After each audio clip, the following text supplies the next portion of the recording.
Última aula do capítulo 4, hein? Ação como troca.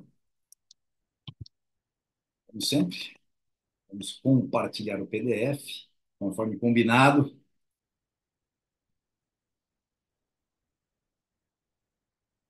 A ação como troca.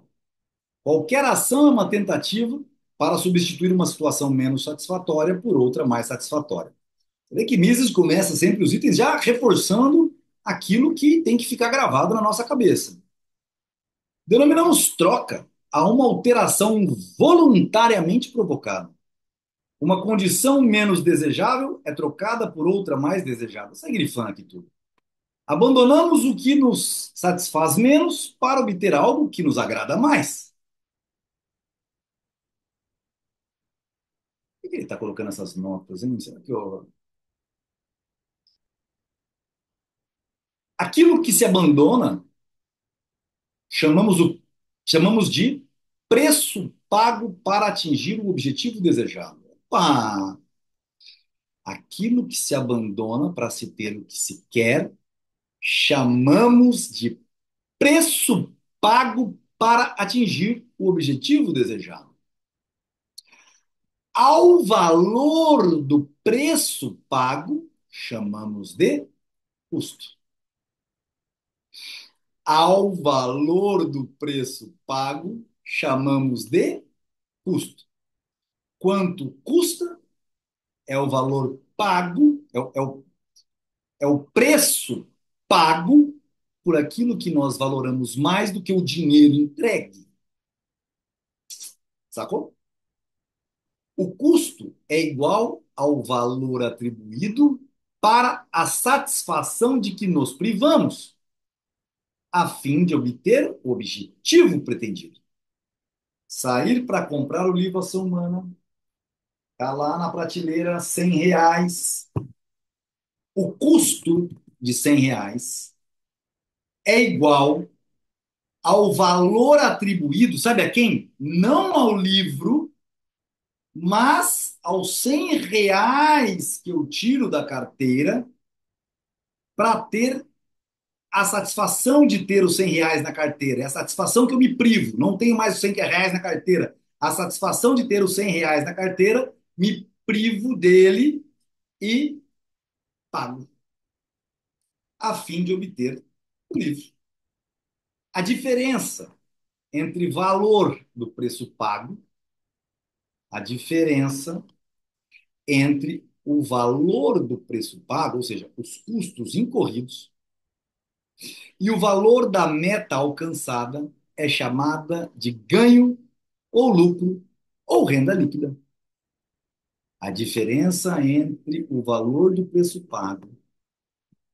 Essa aqui vai para o Caio César Pimentel Ferraz. Caíto, isso aqui é tanto que você assistisse essas aulas. Hoje passamos uma tarde juntos falando sobre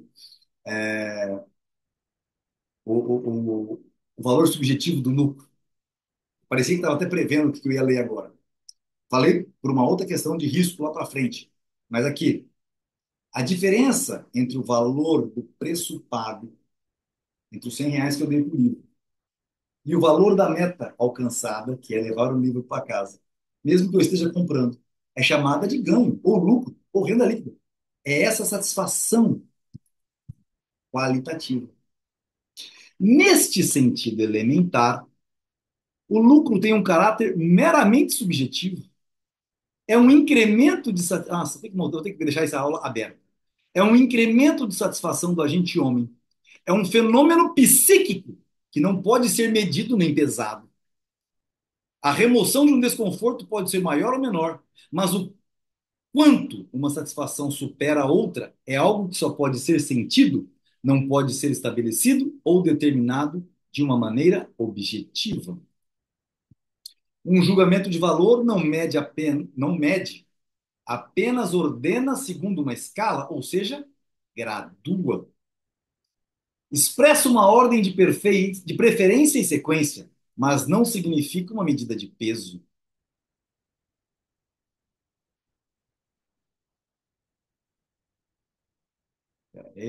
Perdão.